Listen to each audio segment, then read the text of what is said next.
Hello friends, welcome to my YouTube channel Khushi trick English classes. जब तक तोड़ेंगे नहीं तब तक छोड़ेंगे नहीं। लहरों से डर कर नौका पार नहीं होती, कोशिश करने वालों को कभी हार नहीं होती। जब तक दिल से समझेंगे नहीं, दिमाग से छोड़ेंगे नहीं। Today we are reading direct indirect और नाउन क्लोज। इसमें सबसे पहले हम पढ़ेंगे पॉजिटिव सेंटेंस, सकारात्मक वाक्य। उससे पहले थोड़ा सा डायरेक्ट और इनडायरेक्ट की हम डेफिनेशन करेंगे। डायरेक्ट का मतलब होता है प्रत्यक्ष, इनडायरेक्ट का मतलब होता है अप्रत्यक्ष। अब ये जो कथन है, स्टेटमेंट, ये होता है एक तो रिपोर्टिंग वर्ब और ये रिपोर्टेड स्पीच।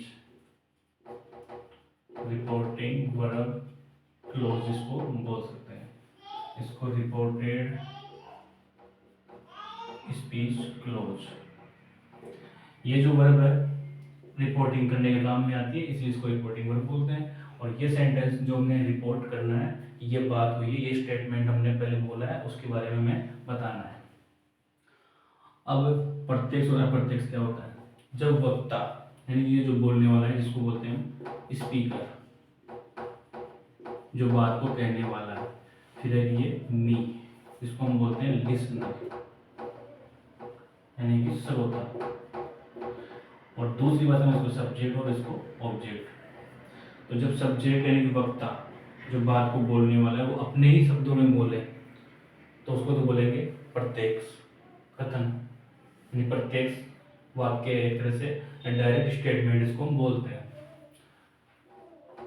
एक तरह से एक स्टेटमेंट होता है कि ये स्टेटमेंट दिया, जैसे अपन कई बार बाइट देते हैं न्यूज़ चैनल वगैरह में, न्यूज़ में कोई भी बात बोलते हैं कि उसी को हम स्टेटमेंट बोलते हैं। स्टेटमेंट जिसे हम सेंटेंस भी कह सकते हैं, या फिर इसको हम एक नरेशन भी कह सकते हैं। किसी चीज़ का वर्णन होना, यानी कि एक तरह से रिपोर्ट हो गई है। तो रिपोर्टेड स्पीच इसको बोल देते हैं, नरेशन इसको बोल देते हैं, स्टेटमेंट इसको, सेंटेंस और डायरेक्ट इनडायरेक्ट इसको हम बोलते हैं। तो जब ये राम अपनी वर्ड में कोई बात बोलेगा, राम ने मुझे कहा, I am reading this book, तो राम ने मुझे कहा I am reading this book, ये बात किसकी है? राम की खुद की है। तो ये किसको कही? मी, यानी श्रोता को। अब श्रोता इसको सुन के ऐसे बोलेगा, जैसे अपन इसको अगर चेंज करते हैं तो ये बनेगा राम टोल्ड मी डेट ही। अब ये आई, यहाँ पे पहले राम खुद था, अब राम ने जो ये बात बोली किसको? मी के लिए राम क्या बनेगा? ही, यानी कि राम के लिए प्रोनाउन लगाएंगे ही, एक नाम था। फिर ये टेंस चेंज हो, क्योंकि वो बात जब वो थी वो फेस टू फेस यानी प्रेजेंट टेंस में थी।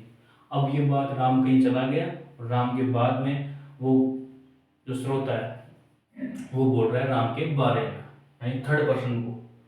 जब श्रोता किसी थर्ड पर्सन को ये बात बताएगा, उसे हम कहेंगे इनडायरेक्ट, यानी कि राम उस टाइम पे उसके सामने नहीं है, इसलिए इनडायरेक्टली बात हो रही है। अगर राम खुद अपने सामने ये बात बोलेगा सुनने वाले को, नहीं श्रोता को, तब ये होगा डायरेक्ट सेंटेंस। तो डेट ही वाज रीडिंग, जिसका क्या कर देंगे हम? That book. तो अब ये जो बात हो रही है कि राम ने मुझे बताया, यहाँ तो राम ने डायरेक्टली कहा, और यहाँ राम बता रहा है किसको? श्रोता को, यानी कि मुझे, मान लो मैं सुन रहा हूँ, जैसे कि राम ने मुझे ये बताया। क्या बताया? कि राम, यही किसके लिए आया? राम। तो राम जो कि ये पुस्तक पढ़ रहा था, यानी कि वही पुस्तक पढ़ रहा था। अब ये जो आई है ये खुद राम ने बोला है अपने लिए, और ये मी ने इसके लिए बोला है, यानी कि श्रोता वक्ता की बात को अपने शब्दों में कहेगा तब तो इनडायरेक्ट है, और जब वक्ता अपनी बात को अपने शब्दों में कहेगा तो वो डायरेक्ट सेंटेंस है। तो ये एक इंट्रो था डायरेक्ट और इनडायरेक्ट का। अब इसमें हम देखते हैं